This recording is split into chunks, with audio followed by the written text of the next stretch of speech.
What is up, everybody? What's up, everybody?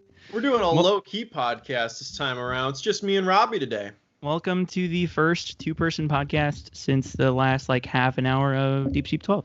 Late night with Deep Sheep 12. And technically a secret video that I then ended up renaming later on, our gameplay Saw 2 Flesh and Blood Part 1, which was an April Fool's joke that just stayed that name and thumbnail for years. And then recently I went through and I was like, all right, I'll fix this. This is Chris and Robby discussed the Saw series. I think we should have changed it April 2nd. Yeah, we should have changed it a long time ago. But either way, that's technically. I mean, Spencer was in that sort of, but it was a little bit too. So we were. The thing is, when going back to rewatch old stuff, it's tough for me to go back on the 2016 trip because I am such a different person now than I was then. So it's hard for me to go back and listen to that again and trying to pick out the parts of me that I do like and pick out the parts of me that I'm like, what the fuck are you doing, dude? You're 16. Yeah, do better. I definitely I've been editing a lot of the 2018 content, and even then I'm looking at it, I'm like, shit, I'm pretty different now. Everybody talks about everybody talks about the 7 years thing where it's every 7 years your whole personality sort of shifts.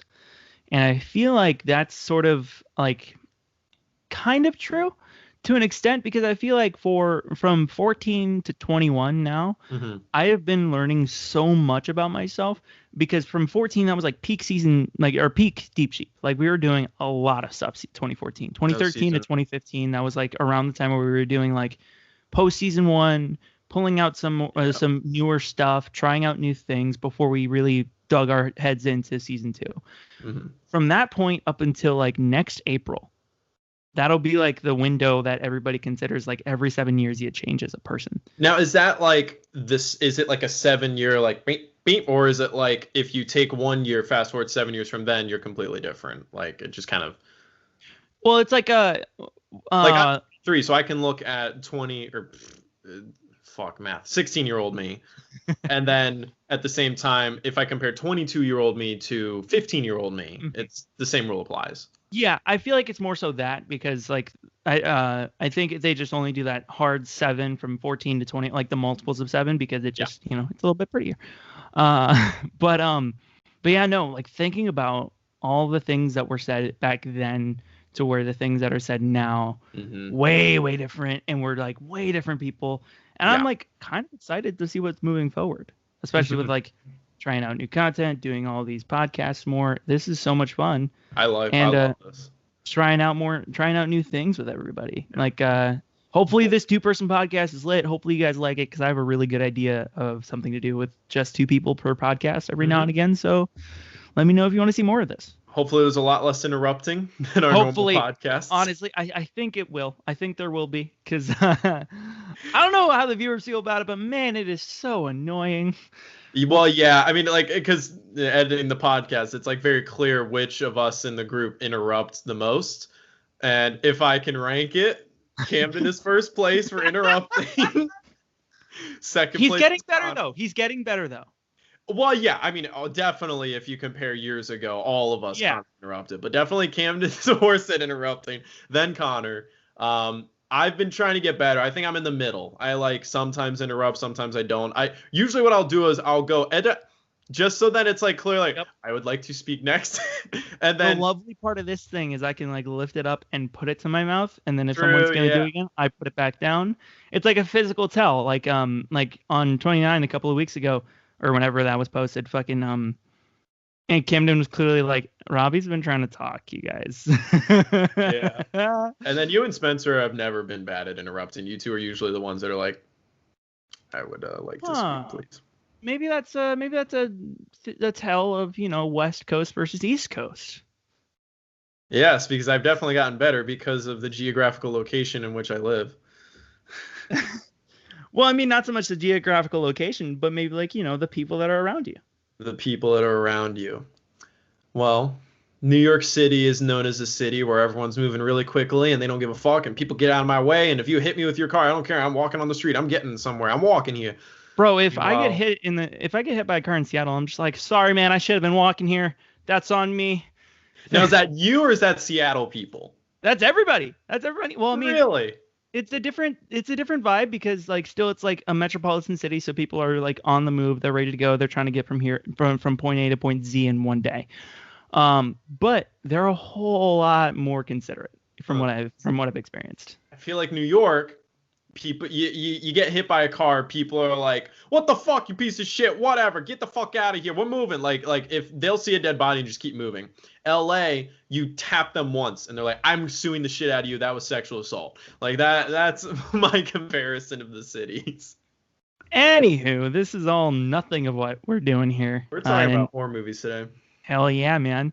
I saw, actually, let me pull it up so I can give them a shout out. Because we're the horror guys, which is why we're talking about horror movies in case you didn't know. Yeah. Not too long ago, I posted a thing on the subreddit being like, hey, any ideas for late night episodes? Post them down here. Somebody, let me see if I can find it, asked if we could do a horror podcast. Hyperactive 90. Shout out Hyperactive 90, we're here right now fulfilling your request, sir. Yeah, and I feel like that's just simply because, everybody in Deep Sheep has their own approaches to the horror genre, whether it be with scary movies or scary games. But I feel like the two of us, without a doubt, are like the horror aficionados within. We embrace it. We love getting scared. We're not invincible to getting scared. Oh God, no. We love that feeling. Connor, it's funny because I always saw Camden as the opposite of us because he gets scared very easily. Mm-hmm. But I feel like Connor's the pure opposite because Camden at the very least is willing to at least like deal with it. Like he doesn't like it, but like if he has to watch something scary or go through something scary, he'll do it. Connor, on the other hand, it sounds like he's like, I just don't want to be scared. I don't like it's just not fun to me, Because when you can watch like specifically the My Mom Plays, Emily Wants to Play, and Resident Evil 7, yeah. You can tell just by physical, like it's their physical tells of how they approach to the horror genre. Mm-hmm. Camden a lot of the times is doing this, doing like this, maybe. And Connor's going. Wow, we just did this for an audio medium. So like he might have his like Camden might have his hands in front of his face or like peering through his fingers, but Camden does that, but Connor legitimately turns away and like will not look at what's scary. That's why when he was talking about like shooting the horror attractions, and he was like, I have this camera in between me. Like, yeah, that makes sense because you don't want to be up close and personal with what's terrifying to you. And I can understand that to an extent, but I mean, like, being scared is almost as beautiful and wonderful as being loved or as laughing. Well, I'm talking about like the main like famous genres. Like rom-coms are huge, and they're almost as like financially beneficial as horror movies.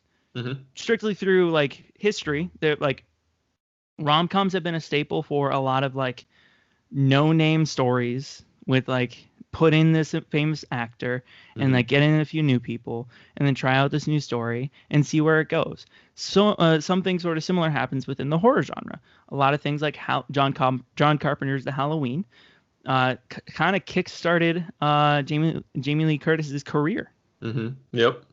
There are so many things Scream where queens. It's like, let's get this Scream Queen on camera, bring in all of these attractive but newer people. Maybe that can give them a rub and then get them to get going on their career. You never know. A lot of things can work out in similarities between different genres. Yeah, and I think feel that I was just gonna finish off. I think that there's the stigma against horror, and that's the reason why a lot of people just don't associate horror films on the same level as other films, because we can both agree if horror was treated correctly within like the normal film community, and especially within the Oscars, like Hereditary would have been up there for sure. And Toni Collette would have absolutely been nominated. Because same with the Wolf kid. I forget his first name. I forget which one of the Wolf. Alex Wolff. Yep. Yeah, he would have been up there for sure. Like there have been so many like missteps within the Academy on terms of horror that it kind of makes me wish that we had like a horror Oscars. Yeah. Well, and because every genre has their place. Like there's a reason why most genres survive. You got there's always going to be a place for comedies. There's always going to be a place for romantic movies. There's, I don't really care for romantic movies, but there are plenty of people out there that do. Horror is always going to have its place. But there's also plenty of people that don't like horror. And I feel like part of the reason why horror always survives and why it's especially popular with teenagers is because most genres, I feel like, sort of have their place of where you want to watch them. I feel like drama movies are maybe the least fun genre to watch with a group of friends. Drama movies are the ones you want to watch by yourself because it's a personal experience. Chances are you might cry. And when you're around people, you don't want to cry, especially if you're a guy. You just don't want to do that. But when you're by yourself and you're watching a drama, you can let it all go out. Comedy, on the other hand, in my experience, way more fun to watch with people. Oh, yeah. Because when someone else is laughing, you're now kind of having a fun time. You're like, half the time when Spencer's laughing his ass off, he just makes me laugh. Like, I don't find something funny, but for some reason, his goofy ass laugh is going off. Or Connor's laugh is very Dude, Connor, oh my God. Everything that he's done in all the videos that you've been uploading, man. Secret Hitler especially. What am I? Yeah. Oh my God. Suck my back, my big fat hairy dick. Connor laughs so hard. I've noticed, like, since he's joined the group, my laugh has become more like his, or at the very least, like, my laugh has become louder. Like, I feel like I just laugh more because I just finished editing Blather Around. Gonna date this video because fuck it, I don't care. Deep She Plays Blather Around, and I laugh a shit ton in that video. And my laugh is loud. Like, I'm right there with Connor where, like, our laughs are fucking loud and high pitched and shit. But yeah, so that's where comedies are. Horror has the unique perspective of fitting well in both categories because plenty of teenagers go to the horror movies with their friends to all get scared together, like, oh shit, wow. But also horror works very well when you're by yourself. In general, if you're by yourself, you're probably going to get more scared. But a lot of times, because, like, laughing is a positive thing. Everyone wants to laugh. No one wakes up and is like, I don't want to laugh today. Fear, though, most people don't want to get afraid. They don't want to feel that because it's like a negative thing. Crying is this weird complicated thing where I feel like guys attribute crying as a negative thing, and then girls are like, no, crying is healthy. And overall, crying usually is actually healthy. We should be fucking really doing that healthy. now and then. We should. Yeah, sometimes it's nice to just watch a drama movie, purge yourself, let yourself think these things that you haven't been thinking about. But with fear, that's usually just a negative thing because it's like bad. Like, oh God, my heart is palpitating. Holy shit. But that's the fun thing where for people like us, we love that. We love that feeling of, oh fuck. And you can get that in thriller movies and action movies as well. That same feeling of like your heart pounding. But with horror, it's more unique because it's more personal, I feel like. In an action movie, you don't feel like you're really there in the action per se, unless it's like a war movie like Saving Private Ryan. But horror, you always feel like you're there. And you always feel like, oh God, you don't go home thinking after an action movie that a car is going to crash and flip over you. But when you go home after watching a horror movie, you're watching your back looking for some big scary guy stalking you. Yep. It stays with you when you go home. And I ever since I was a kid, like, it's fucked me up. Like, don't get me wrong. I watched Jaws when I was 8 years old at night by myself. And to this day, I'm terrified of the water still. Can't help it. But that's an effective movie. It affected me in a negative way. But at the same time, it's one of my fucking favorite. I have the poster. It's right there. I love it. Great. So, yeah. Horror just has that unique place. And I feel like that's why it's always going to be there because anyone can get something out of it. Even someone like Connor who hates getting scared. Yeah. And I feel like they're, within the horror genre, I feel like it's like the only one that has prominent subgenres because like within like the comedy umbrella and the drama umbrella, like, yeah, there's a whole lot of like different ways to make a comedy or a drama. But when you make a horror movie, you can have it be something completely twisted and different to where like you can have something more lighthearted and more, like watchable because someone like Connor can probably watch something like Happy Death Day and have a fine time watching it. Oh, yeah. It's totally fine. To where if he were to watch fucking Saw 4, he would just be like, or Hereditary. Or Hereditary. Guys just not watching Hereditary. It's pretty much like as long as you have something lighthearted enough, he'll probably watch it. But if it's anything more in the horror genre, he's like, nah, I'm good. No. Nah. Yeah, Even slashers. I don't even think he would like slashers.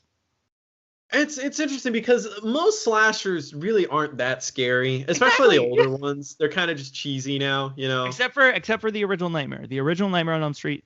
Original Nightmare on Elm Street's awesome. Still holds up. It's sort of this thing because like I've really been thinking about it. Like, why does horror get a bad rap? And I feel like horror is the biggest struggle because every genre has this rule that you got to follow. If you're making a comedy, it better be fucking funny. If you make a drama, it better be emotional. If you make an action movie and there's no fight scene at all, it's not an action movie anymore. Yep. So horror, you got to scare people. And there are plenty of different ways to scare people. There's plenty of horror movies that are scary, but you're probably not going to get scared watching them. And then you have others that's, you know, fear is this wide umbrella. Hereditary, for a lot of people, it just bores them. They don't care about it. They're just like, oh, good. For me, it was the most terrifying movie I've ever seen. It's so terrifying that I agree with my girlfriend and her mom because those two watched it together. And to this day, they find it to be the scariest movie they've ever seen. Mm-hmm. And they will not watch it again. I had to watch it by myself because of that. And I was flabbergasted. I was like, I can't blame them because I'm even worried about watching it a second time because that shit fucked me up, dude. Yeah.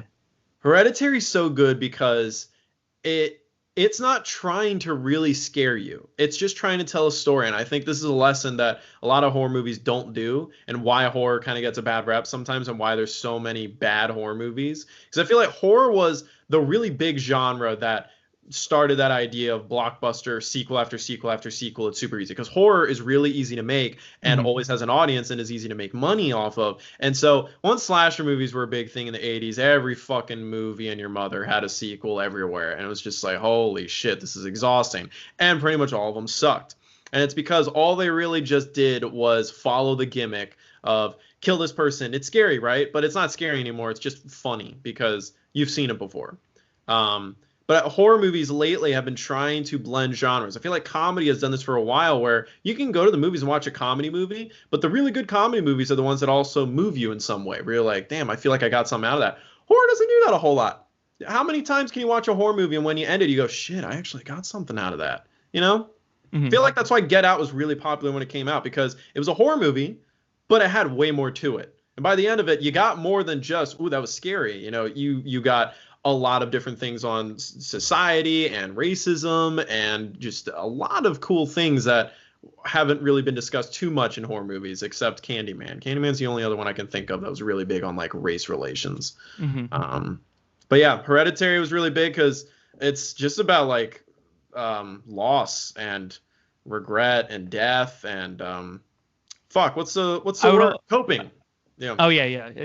It's heavy on that. I would also like to preface all of this movie talk because we're going to be talking about modern and old horror, and then talking about some of our favorite horror movies that not many have seen, and then maybe like finishing it off with like what makes a bad horror movie. Yeah. All of the movies we talk about completely spoiler free for the most part. Not gonna dig too deep into it. I didn't tell you this beforehand, but I hate listening to a podcast and then halfway through there's like, oh yeah, and then the guy cuts off her head right here. Like, dude, that would have been a cool moment. So sure, yeah, we're gonna try and keep it as spoiler free as humanly possible. Yeah.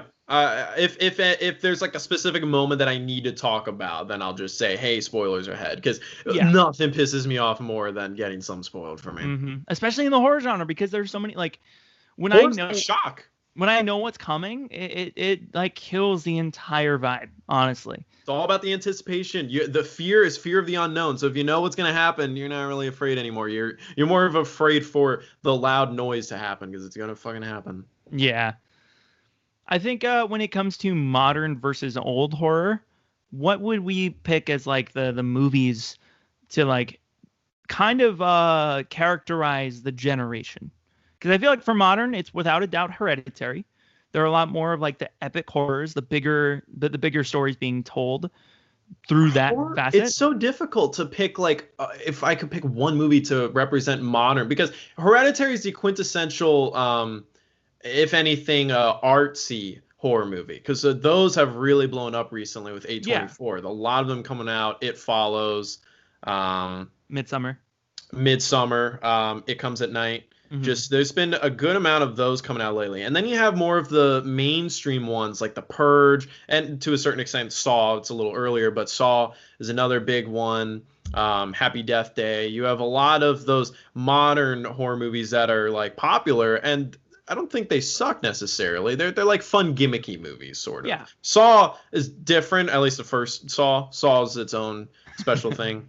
But yeah, and then you have like the mega blockbuster horror, which is interesting because let's look it up. If we had to guess, what are the biggest budget horror movies out there? It Chapter 1 and 2, the remakes, gotta be up there, hands down. On it right now. Those are big. You know what? You look it up, and I want to guess. I want to see if I can guess. Oh, do you want to make this into a thing? Yeah, I want to guess. I want to see. So, okay. I'm fairly certain The Exorcist actually had a pretty big budget for its time, and adjusted for inflation. Nightmare on Elm Street actually had like a medium-sized budget, which is partially why it ended up looking way better than its other contemporaries in terms of the slasher genre.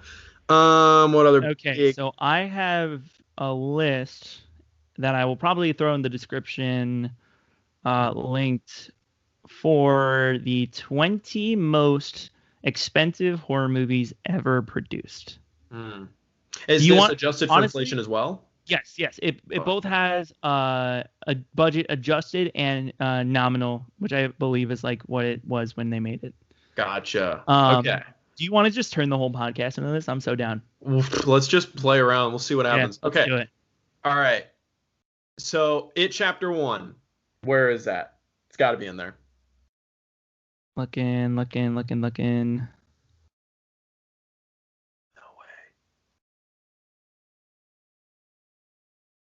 What's that movie's budget? No fucking way. I don't see it. I don't see it. I don't know when this list was conducted. I don't know what. 5 million. That's pretty big for a horror movie. Oh no, does not hold up. Nope, not against these numbers. What? These numbers are way crazier. Okay. There's like one that's in my mind, and I remember hearing about it. Like, yo, this was an expensive horror movie, but for some fucking reason, I can't think of it. Some of these I don't know if you'd get. So, do you want to just cut it to the top 10? Yeah, let's go top 10. All right, and give me some hints. Okay, so number 10. Yeah. Was released in 1999. Blair Witch? No, Blair Witch was fucking cheap as shit. Yeah, the cast includes. Let me give you the whole rundown, and then you can run. Yeah. The cast includes Catherine Zeta-Jones, Liam Neeson, and Owen Wilson.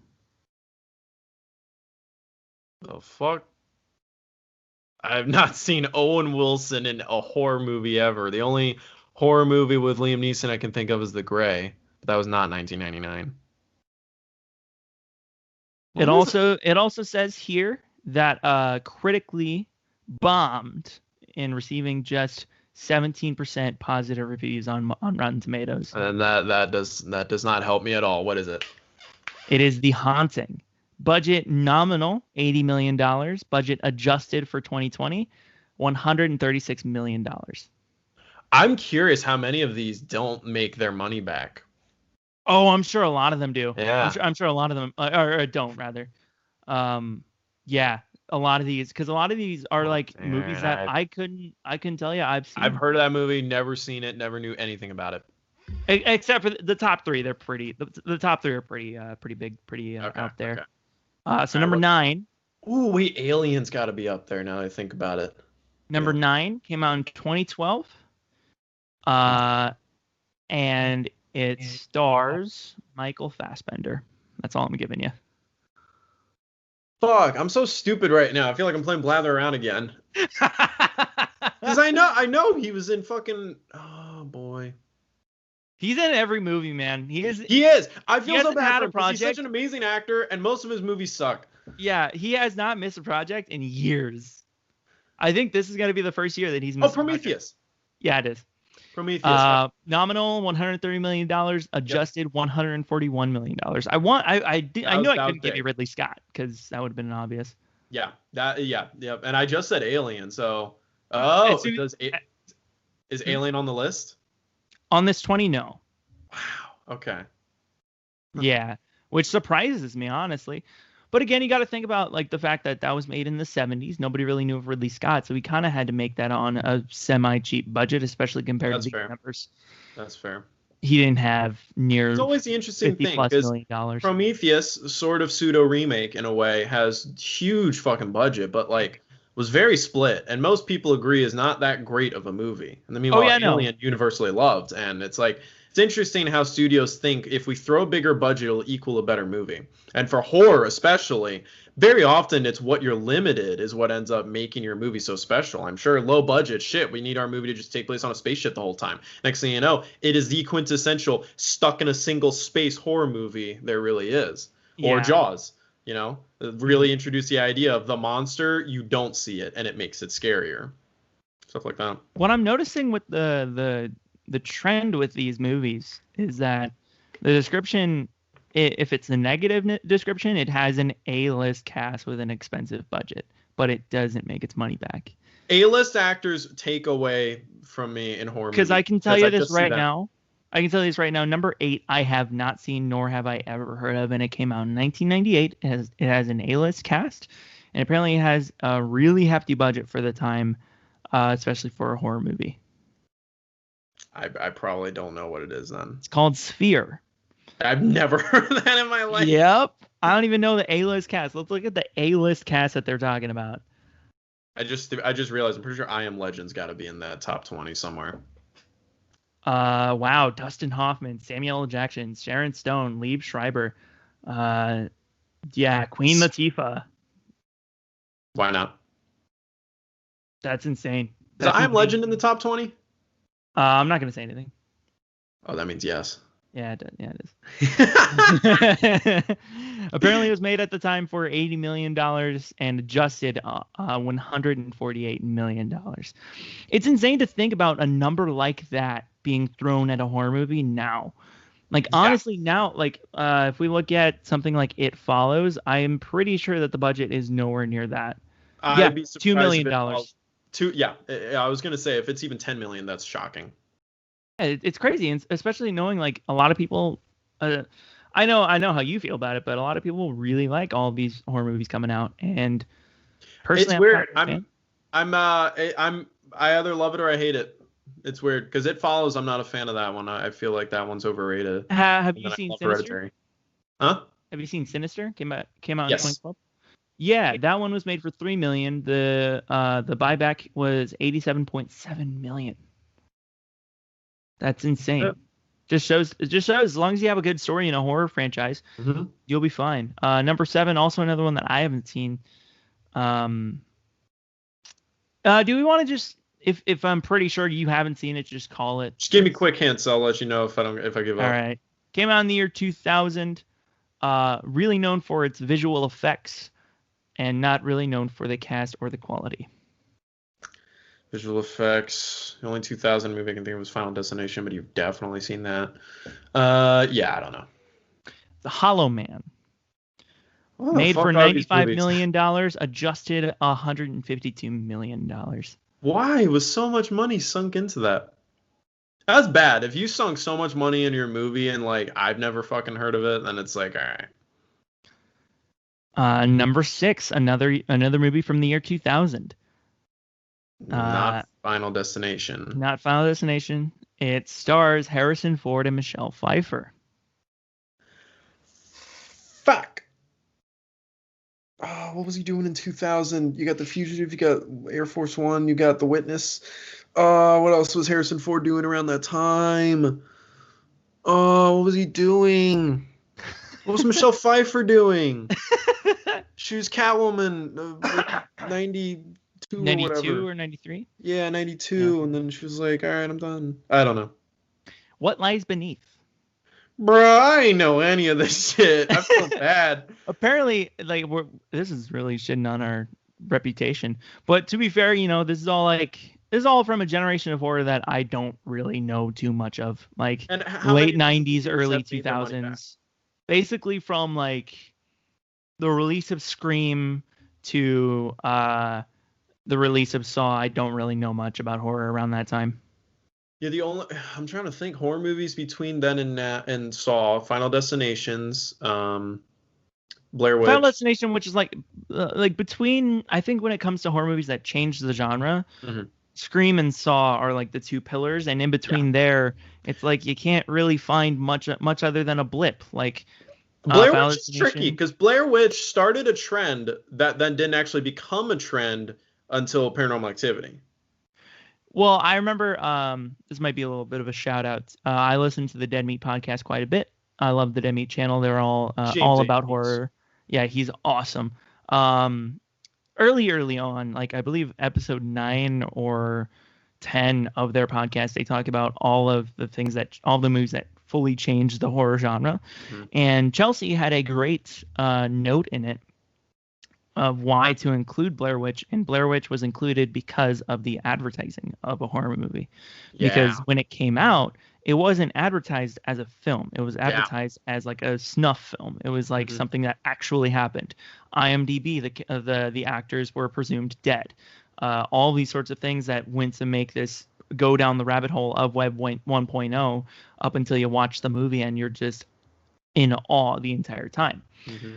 And so, like, found footage kind of had its start a little bit before that, I believe. I don't know what movie initially started it, but found footage was not, like, founded, ironically enough, by Blair Witch. Yeah. But the advertising surely made it a lot more gritty and realistic. Yeah. And I'm wondering if that's where their budget went, because what shocks me to this day is Paranormal Activity had a cheaper budget than Blair Witch. Yeah. I'm pretty sure that's where they made most of their budget go to. Yeah, because obviously, when it came to the production side of Blair Witch, I'm pretty sure the most of it was spent on that advertisement, because all of the filming process was like dropping these 3 actors in a forest and just telling them bullet points and just saying shoot the movie. And I'm sure also just shooting in exteriors is more expensive, even if you're doing found footage. Yeah. So that's probably another reason why the budget just ends up being bigger than Paranormal Activity. And I'm sure Paranormal Activity also, the house was probably owned by the director. So I'm pretty sure it also got, like, later on got the backing of, like, Spielberg. Didn't he love that? Blair Witch? No, Paranormal Activity. Because Paranormal Activity technically, the original film was shot and released on the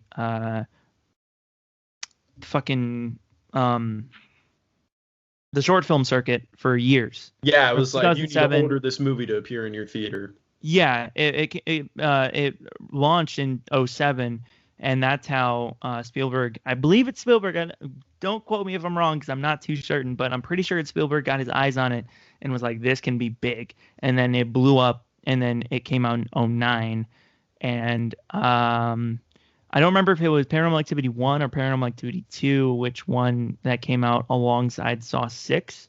But Paranormal Activity is the franchise that killed the Saw franchise. If Paranormal Activity 1 came out in 2009, then it would have been that, because Saw 6 came out in 2009. Oh, well, yeah, there you go. Paranormal Activity came out, and it just killed Saw. I wonder what would have happened if Part of me thinks Saw killed itself as well, but yeah. Paranormal Activity became the go-to horror franchise then.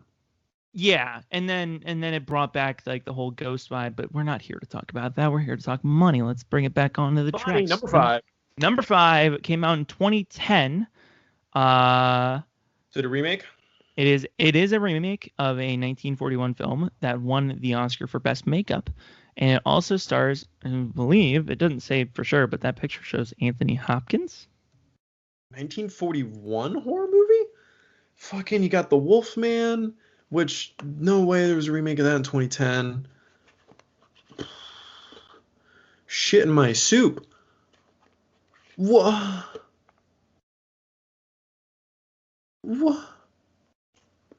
The Thing remake was in 2011. Mm-hmm. I don't know. You don't know? You're not going to have an answer? Another hint.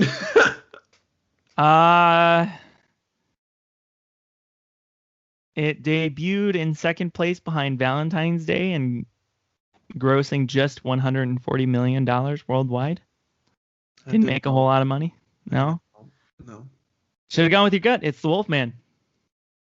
It was a remake of The Wolfman? Yeah. That's bad. If I didn't even know that. I guessed it, but I didn't know. Yeah, 1941, The Wolf Man, starring Lon Chaney Jr. and Bela Lugosi. Wow. Wait, this is the movie that Bela Lugosi stars as himself. Not in That's the remake, right. though. Not in the remake, no. Yeah. But Anthony No, Hopkins. I'm talking about the 1941 movie. Wait, who does Anthony Hopkins play in the remake? Let me look it up. Just had it pulled up real quick. Sir John Talbot. That's funny because he played Van Helsing in Bram Stoker's Dracula, and if that character, because I don't know the Wolfman story very well, but if that character is sort of the equivalent of Van Helsing, that's just hilarious. Yeah, it's interesting because if you go back to also numbers, it was made for $150 million back in 2010, and it's adjusted to $164 million in 2020. That's interesting because if you look back on like the Bela Lugosi era of him starring as Dracula, I'm pretty certain there's a time where Bela Lugosi was also the Frankenstein's monster. I think so. I remember reading about that somewhere. Yeah, so I believe he has the interesting aspect of being able to play both Dracula and Frankenstein. My man's just a homie. He's one of the OGs of the horror franchise. Horror genre. The genre itself is a franchise at this point. Pretty much. Number 4. You might know it. You might not. I wouldn't blame you if you didn't. Came out in 1999. Big budget, starring Arnold Schwarzenegger. It's an action/horror movie. It is prominently featured on the many critics' worst movies of the year. It's basically Arnold's whole career aside from Terminator and Predator, man. What? Fucking Kindergarten Cop. No, I'm not saying like this made his career. I'm saying like that note of prominently on many critics' worst movies of the year. That's pretty much his whole career, aside from Terminator and Predator. Yeah, and then everyone forgets True Lies because that was actually like a good movie where like he isn't just like a big beefy guy. He like is a character in the movie. It's like I don't know. End of Days. Bro, I feel like a chump. I haven't heard of none of this shit. You'll know the top 3. If you've heard of these movies, let me know how dumb I am in the comments. I know. You'll know the top 3 for sure. End of Days was made $400 million at the time and now adjusted to $169 million. Just insane. Does it say how much it made? Wow, it made $212 million at the box office. Arnie. My man Arnie. Still a disappointment. Never got a sequel, I believe. Number 3 came out in 2007. I Am Legend. Yes, it is. Made for $150 million and adjusted for $188 million. That made 500 mil? 585 mil. Fuck yeah. All right. I'm showing off my brain. 585 mil worldwide. Just about nearly a little under half of it from just America alone, which is kind of cool. Damn. That's my hot take horror movie. I love that horror movie. I don't think that's a hot take. I'm pretty sure. There's a lot of people that don't like I Am Legend. There's a good amount of people that don't, but I think like it's the hot take to not like it personally. True. The most big thing about that movie is that it's probably the most famous example of an alternate ending just being better than the actual ending in every way possible. Yep. It's just like what the fuck? The test audience sucks. Yeah. It's a hit or miss when it comes because I think in horror in general, taking it to a test audience is really difficult because you have to test that thing a lot with a lot of different people because a lot of different people are going to have a lot of different opinions on horror. And if you test it around and just think like people generally thought it was okay an ending, then sure, keep it the way it is. But man, if we got that alternate ending in film, it would have been so much better. That's interesting why, they had to have gotten a good number of people that say, I didn't like that ending, and then say I approve this ending more. I feel like isn't it the alternate ending is the one that everybody that made alerts. It. I'm not saying it. The alternate ending is what the people wanted it to be, right? That's what they wanted the ending to be. Sure, that was their intention, and then they changed it because they had to have had at least most of, if not all of, the test audience not like it in order for them to change it. Because if you're a horror movie filmmaker, and I don't know if it was backed by a big studio, was it? It had to have been. It had such a huge budget, and it was Will Smith. Fair point. Man, I just don't think that they would have, wavered on such an ending like that. Yeah. If you haven't watched it, please go watch it, and then watch the alternate ending too. It's so much better. Number 2, 2013. 2013. That sounds like the Purge era, but there's no way the Purge had that huge of a budget. Is this a remake? Not the first one, no. No, it's not.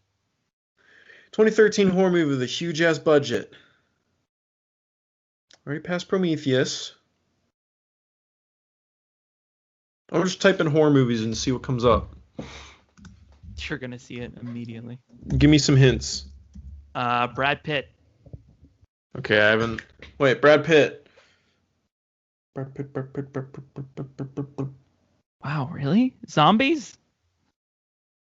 World War Z. Yeah. Oh yeah, I remember that. World War Z. That at that time they said that World War Z was the biggest budget horror movie. Number 2. Wow. 190 million at the time and adjusted to $201 million. That's big, boy. It made 540 mil worldwide. Brad Pitt.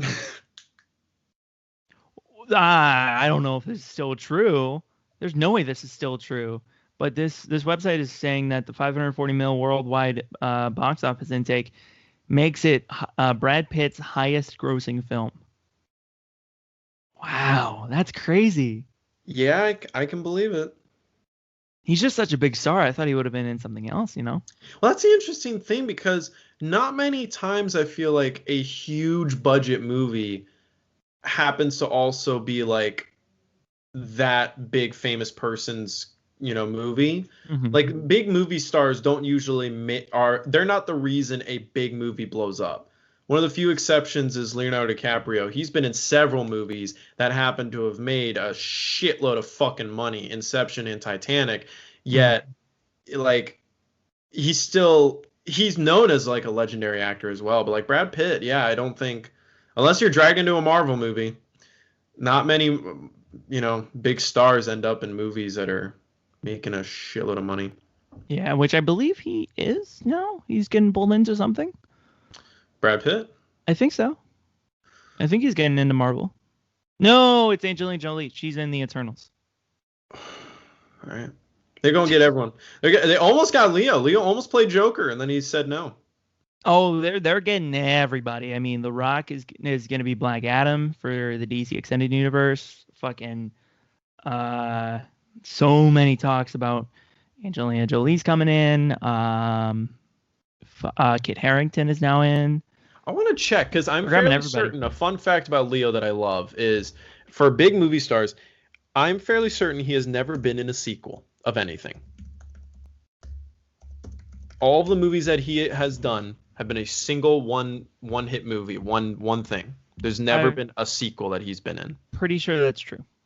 I'm willing to bet that it is. Yeah, I don't see anything on here that is sequels. Yeah. There's no Titanic 2. Thank God. What would that movie even be? They go to find the ship underwater, and it's stupid. They find the ship in the first one. Then that's why they didn't make the sequel. Man. I don't see. Have you seen Titanic? You've seen Titanic, right? I've never seen the whole movie. I have seen so many reviews, so many scenes from the movie. I know the movie. I've never actually sat down and watched the 3.5. Dude, honestly, not too long ago when my girlfriend was still in her dorm, like we watched it all the way through because she loves the movie, and I'd never sat down and seen it. It was pretty much the same thing with you. I knew the movie. Yep. I knew like Don't Let Go, all that sort of shit. Honestly surprised me how much I like it. Really? It honestly surprised me how much I like it because I kind of genuinely like it. It's surprising me because like she's shown me a lot of movies that I know have been memed through the years that I just have never put the time in to watch it. Like The Notebook. Yeah. I surprisingly genuinely like that movie. Was it top 10 worthy? No, but no. No, I'm not a romance guy. I guess that's the other thing with Titanic. I just know I'm. All right, let's cap this off. Number one highest expensive movie to ever make in the horror franchise. Genre. Fuck. You got me doing it. Daddy. Came out in 2004. Came out in 2004. After I'll read the description that they got right here for their number one. After success with The Mummy and The Mummy Returns, no expense was spared on the production of Stephen Sommers' this movie, which was back in 2004 the seventh most expensive movie ever made. Unfortunately for Sommers, he could not repeat the success of his earlier movies and insert movie title, struggled just to break even, grossing a paltry $120 million domestically. I'm going through the 2004 horror movies that I can think of, and so obviously we know it didn't do well in the box office. Yeah, and it's not the third Mummy movie. That came out in like 2007? Yeah, it was late 2000s, and that's also just not a fucking horror movie. Yeah, that's pretty much just a full-on action at that point. It's not The Grudge. Nope. That didn't have a budget. And I know this one. I'm pretty sure you do. Yeah. I'm pretty sure as soon as I say it that you'd be surprised. Another hint.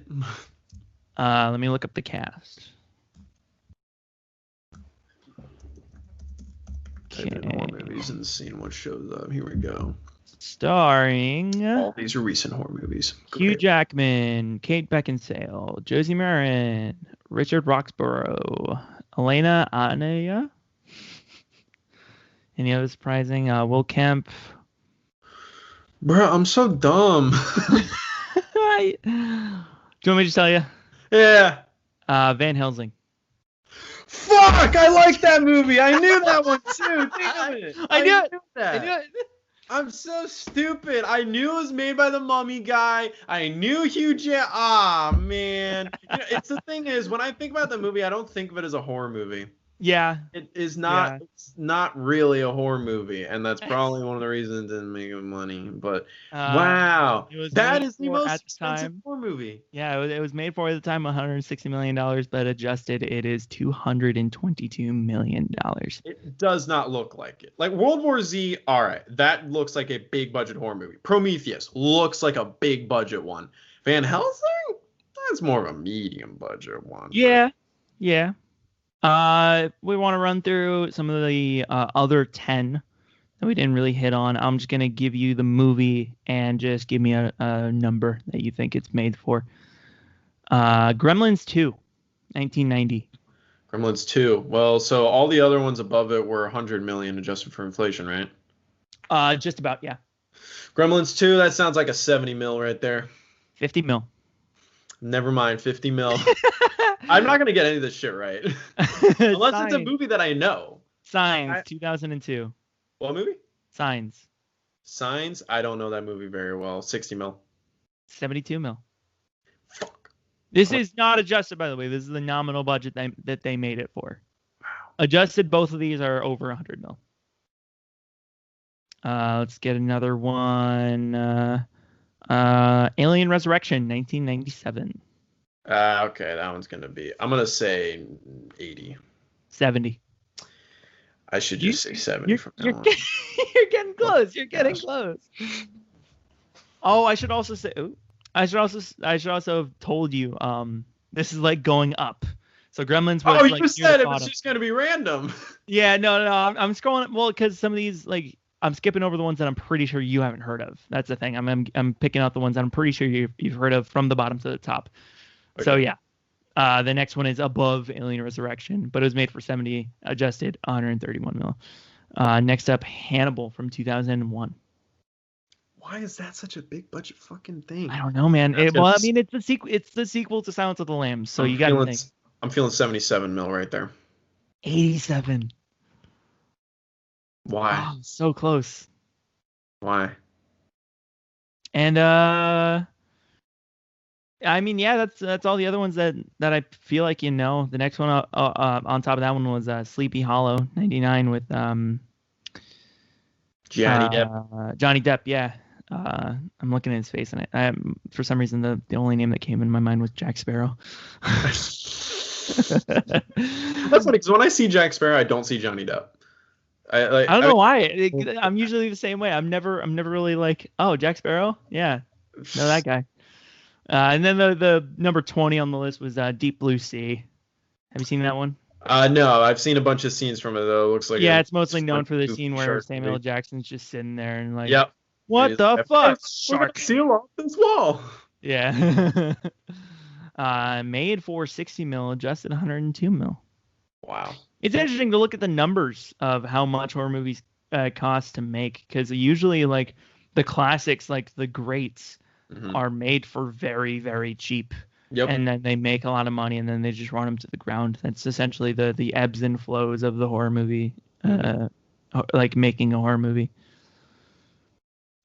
I guess like the next one we could do is like let's talk a little bit more just about like our favorite horror movies or something. I'm down. Yeah, let's touch on that. Let's see our favorite classics, because my go-to classic horror movie is The Thing. I'm wearing a shirt of it. In fact, it's Donkey Kong. Oh yeah, it's the very ending. That's kind of cool. He's got it like goes through the and then it's the big stages of it. Yeah, because the beginning is the dog, and then torches the Bennings thing, and then Copper with his hands cut off and all that, and then the head detaches, and then the last one, he's collecting dynamite throughout the whole thing that he's gonna use. That's really cool. I love it. I love that shirt. That's awesome. I like this shirt. It's cute. But yeah, I like how we also just accidentally did perfect podcasting where we described the levels of a t-shirt. Thank you. It's a video podcast. Most people are watching this.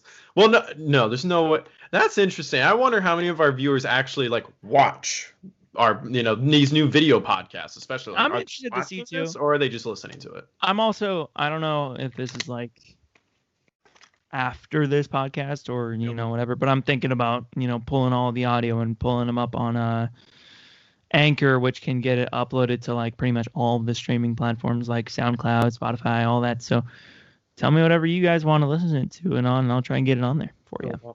Yeah, The Thing. Fucking love The Thing. It's amazing. Quintessential paranoia movie. Oh yeah, I think it's mainly because like they never make horror movies like that where it's ambiguous, where it's up to the viewer. Sure. Yeah. They could have gone that route with Saw. They really could have. Oh yeah, they could have just never revealed who Jigsaw is.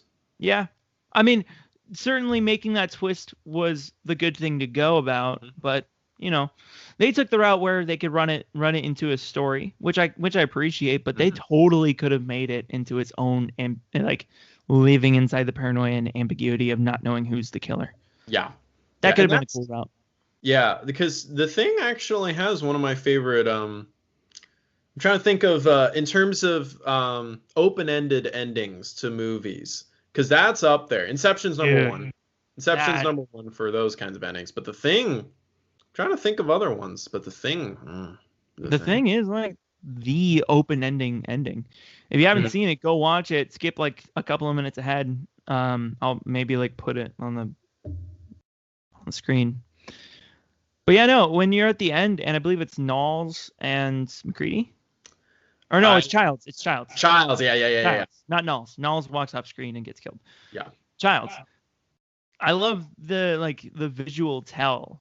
Because you can kind of tell, like, both McCready was just making Molotov cocktails, so in that bottle probably isn't alcohol. It's probably gasoline, yeah. And when you're looking at McCready fucking talking, and he's, like, heaving out like he's fucking vaping out, like, trying to fucking hotbox whatever fucking wreckage that they're in. Yeah, because he's freezing. And then Childs is over there just like we're talking right now. There's no smoke at all. That's true. And then there's a bunch of little things like if you aren't the thing, then cinematographer had a light catching your eye. But if you are the thing, then you don't. I don't think that rule actually necessarily applies throughout the whole movie. But one of the big examples is Windows. Or not Windows. The other guy who looks like Windows, who kills Windows. He's the pothead. Maybe it's the scene with the blood. That whole thing. Yeah, he's the pothead. So let me try and find that scene's the big one where everyone has a light catching their eye except the guy who ends up being the thing. Little hints like that throughout the movie that they would do. I love that movie. It just sounds like it was a journey to make, because like the actors didn't even know that they were the Thing throughout the whole movie. Mm-hmm. So they're just playing their characters and that's it. Was it Just little stuff like that the directors will do to fuck with their actors and get them really in that headspace. Or like the fact that they actually made the sets really cold. So that way everyone's breath could be seen. Like they were actually cold the whole time. Little stuff like that is like just fun. I feel like a lot of horror movies, they do that. Where they're always trying to get their actors legitimately in that headspace. Mm-hmm. Yeah, it was Palmer's thing. Palmer, yeah, Palmer. Yeah. You see the shadow casted on his right eye to us on screen, and that's pretty much right when you can see the shock, and like he does such a good job in that scene, man. Such a good job, where it's like acting as an alien that's pretty much been caught, and then he gets caught, and then you just see the rumbling and the shaking. Dude, it's such a good scene. Yeah, it's like he ceases to be like personality, human, anything as soon as it happens. Like he is now just a husk, a body. That's why, like, when I'm thinking about doing this thing with the Thing, I don't want to give too much, but I want to do like a game format of it for the podcast. And I'm trying to figure out a way, because the coolest part about the Thing is that you don't know who is assimilated or not. Yeah. Trying to replicate that is really hard, especially when you look at like Bennings or Palmer, when they are found out to become like when they're found out as an alien, then they essentially just like self-destruct. Trying to make that into like a game aspect, it's really hard, but it's gonna happen. It's gonna happen very soon. Yeah. So yeah, we'll cut off the spoiler tag now. So overall, if you haven't seen The Thing, go watch it. Fantastic horror movie for paranoia. Also, perfect winter horror movie. Those horror movies, you feel like you need to watch them around Halloween. Nuh-uh. You want to watch this one during the winter when it's freezing outside, especially now with quarantine. If you want a horror movie that really makes you feel trapped, The Thing is perfect. Dude. It has a perfect setting too. We didn't really hit on much of it in there, but that outpost, man, it's such a cool idea for a horror movie. John Carpenter, man, and like it's known for being critically slammed back in the 80s, and nobody liked it. No and one now saw it because E.T. came out and was fun, cutesy sci-fi, and then here's this fucked up, slow, gruesome, go fuck yourself horror movie, and everyone's like, what the? I'm not gonna watch this. No, I want to see E.T. Go home. It's wild because like that came out, I believe, 2 to 3 years after Halloween, so everyone was clamoring for John Carpenter's next movie. Yeah, The Thing was 4 years later. Was it 4 years? Yep. June 25th. It was 82. I keep thinking it was 1980. Why the hell would you release this horror movie in the summer? That makes no sense to me. That makes me think that it was studio. Either release them around Halloween in that fall season, or if you're a winter movie, you release it in the winter. I think that when it comes down to that, it's just studio budget. Like they're thinking of like what's gonna make us the most money for our next movie, and they fucked up. I think when it comes, they released it in the summer right alongside E.T. Bad idea. Wait 6 months. Wait till it's December and then release it. You got to think about it at the time, like. When were there many successful horror movies that came out after Halloween? Let's look at the release dates for big horror movies back then. When did they all come out? First of all, did Halloween come out on Halloween? What's your guess? Here, I'm going to look shit up now, and now you have to guess. Oh, God. All right. When did Halloween come out? Fuck. I'm going to give you a year. Give me like a estimate if I'm right. I'm 77? You don't know the year Halloween came out? Not by heart, man. Robby. 1978. 78. I was a year off. Fuck off. 78. I was a year off. This is where I'm really good at this shit. I have all this shit memorized. 78. Not the exact date, but years. Yeah. So, did it come out on Halloween?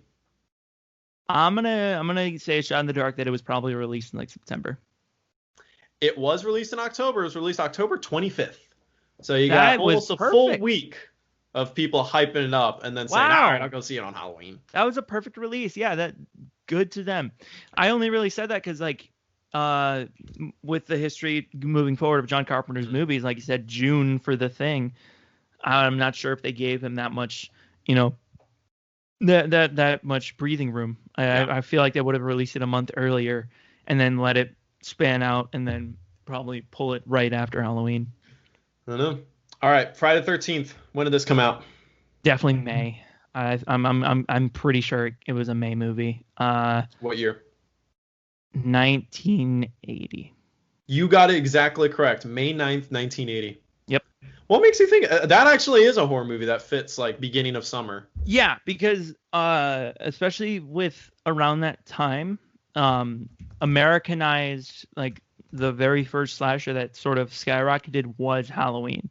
So around that time, you got to think. I think a couple of years before that, 78, I think 74 was like the technical first slasher, which was Black Christmas up in Canada. But Texas Chainsaw Massacre came out in 74, which was sort of the grandfather of slashers. Look up that one. I wanna guess the month of. What was the other one called? Black Christmas? Black Christmas, yes. So Black Christmas came out the same year as that one too. Yes, but that's 74. interesting because I've heard of Texas Chainsaw. To me is way more famous. It's way more famous, but it doesn't have the I feel like when it comes to like the beat by beat for other slashers, Texas Chainsaw is its own thing. I feel like the first one and the second one, it does follow that slasher vibe, but it just goes off the rails so hard and does its own sort of thing. Sure, but it's still like the original Texas Chainsaw Massacre definitely is a slasher movie and really started a lot of that stuff. But I think when it comes to like seeing the trends that Friday and Halloween follow, I think that they follow more along the lines of what Black Christmas is. Sure. Okay. Nightmare on Elm Street. Oh, yeah. Nightmare on Elm Street. Why is my mind jumping to August? No. I don't even know the year for sure. We have an address. You look up on Nightmare on Elm Street, the year that the movie came out, and they have release date, director, screenplay, film series, address. Yeah, because it's a big place in California that you can go visit. People, I'm pretty sure it's already bought and that people live there. I don't know if they actually live there, but people own the property. I know. Psycho that would want to move into a famous horror movie house. Well, because it's not the inside isn't the inside. That's true. It's just the outside of it. Like people always come, like roll around and like take pictures outside of the Elm Street house, and it's pretty cool. I believe they do similar things with like Stu's house from Scream and stuff like that. So, right. Release dates. I'm gonna say A Shot in the Dark, June 82.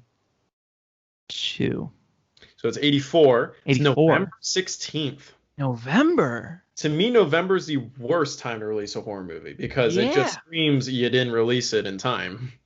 Yeah, unless it's Thanksgiving themed, I don't know why you would do it after Halloween. That makes no sense to me. That's so weird. Huh.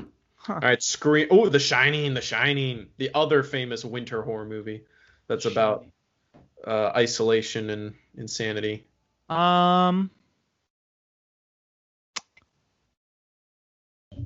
The Shining. That's stumped me real hard. It was winter, but it came out in I want to say 1980. It was 80, right? On Correct. the yacht. Knowing what's to come with the thing, I think that they're also going to miss where it should have been released. I don't think that it was an actual winter, so I'm going to mark off December through February. I don't think it was there. Okay. I also don't think that they really wanted to market it as the Halloween movie for that year, so I don't think it came out in the fall either. I'm going to say it was like a May, June release. Pick a month. Oh, shit. May. Correct. May 23rd, 1980. Wow. In my head, I said May 25th. Dude. And Friday 13th came out May 1980 as well. Both of those movies came out same time. Pretty prolific. Prolific time for horror. Why? Why May? I think it's just because, like, I don't know why for The Shining, but especially for Friday, like that was the time to release something that could really run in the summer. Because correct me if I'm wrong, but I'm pretty sure back then they would keep movies in the theaters for months. Oh yeah, movies stayed in theaters way longer. Yeah, because we now have home media, but now you got to think like back then, if you release something in May that's a horror slasher, dude, that's gonna be in there till at least October. Yeah. All right, Scream. 96, I know. Correct. June of 96. December 20th. What? Oh, why? No, why? I know that. I know that. Why are they releasing these movies at these times? Because also, okay, Scream, fine, it doesn't need to be around the Halloween time, but like when you watch that movie, you're not thinking, I want to watch this during like Christmas time. I want to watch this in the winter. No, that's like a spring movie, if anything. I could see that coming out in May. Yeah. That's such an interesting take, because at that point it's such a weird part for horror. Like you got to think at that point they're like on the ninth Friday movie? No, ninth Nightmare. Cuz that was the final Nightmare. No. Nightmare number 6. That was the final Nightmare. That was around that time. Yeah, Jason was at 96. Jason would have been like 9. Jason would have been on his 9th movie because the Jason X picture came out in the 2000s. Jason X, when did this one come out? 2002. Fuck yeah. Oh, I'm way off. And then going. So that was right before Freddy versus Jason. What the fuck? Yep. That's so weird. Yeah, that's weird. Freddy versus Jason 2003. What was Jason 9? I'm pretty sure came out in like 90. Was that a 97 movie? I'm gonna say 98. Holy fucking shit! It was 93. What? That really goes to show you they didn't give a fuck about Jason X. So they waited. Yo, that's probably why. They were like, fuck, we're about to release Freddy vs. Jason. We haven't released a Jason movie in, I would assume it would have been 8 years by that point. We need to quickly make a movie and have it come out the year before. Huh. Hence you got Jason X. Wow. Damn. That's crazy. All right, Saw. The original Saw. I know it came out in 2004. That one I know really, really well. Why is Google telling me that Saw? Oh, that's the short film. It said the budget was $2,000. I was like, shut up. Yeah, that one's made for at least $1 million. So we're now in more modern times. Do we think they're going to start releasing these horror movies in realistic times, or are they still going to say? So I don't know if this is for sure exactly what happened, but the marketing for every Saw movie was if it's Halloween, it's got to be Saw. That was a marketing. So I'm gonna say it's October of 2004. October 29th, 2004. And they kept that track record every year, because the way that it was made after that point, they didn't know if they were going to make a new Saw movie until at least like January, February, and they had 8 months to make a new movie, and that's you can kind of tell the quality. But yeah. Hey man, but you got to admit, even with the quality of the movies that they are, the fact that they're that, interwoven. Sure, yeah, they did their best. They cared. It's clear they cared. Oh yeah. To me, they put their time and effort into the wrong places at times. The directors we can have a whole discussion about Saw on its own. Is a whole thing. Yeah, honestly, I'm down to do that after this one. But man, that one, dude, the directors literally, they did not do Jigsaw until they had the right script in front of them. You good? Yeah. They like the producers behind it, which are the same producers for every movie. They did not go behind a new movie for the Saw franchise until they had the right script. I'm pretty sure they do admit that they were open to another one. It's just that they wanted the right script, and Jigsaw was the right script to them. And for me, yeah, I kind of agree. But that's just because I'm a diehard Saw fan. For anybody on the outside, if you watch it, it might be a little weird. But I recently rewatched it. still holds up to me, man. Why should I watch it? Because to me, Saw really just fell apart, and I stopped caring about it. I finished it, but I didn't like it, and then this Have to you me not feels seen Jigsaw? pointless. I have not seen Jigsaw. Oh, Because it's like, why? Why do I need to watch it? It's the story's done, and all the other ones sucked, and this feels pointless. So it's like. So here's the thing. With Jigsaw, I'm gonna try and weave around everything because you know nothing, right? I know the story, and I've seen like the dead meat kill count. Oh, you've seen the kill count? Okay. I've seen the kill count, but I don't remember it really. Like I don't remember exactly the twist really. If I were to really think about it, I'm sure I could remember it. But if I'm watching the movie, I'll probably forget. Yeah. Honestly, I feel like it's mainly just to watch a new take in the storyline because it still stays within that meta. It still stays within like the John Kramer meta of like the timeline of the Saw franchise. But there's no returning people. It's completely fresh and it's completely new. And you can tell because it's shot very differently. In my humble opinion, it's probably the best shot Saw movie that we're ever going to see.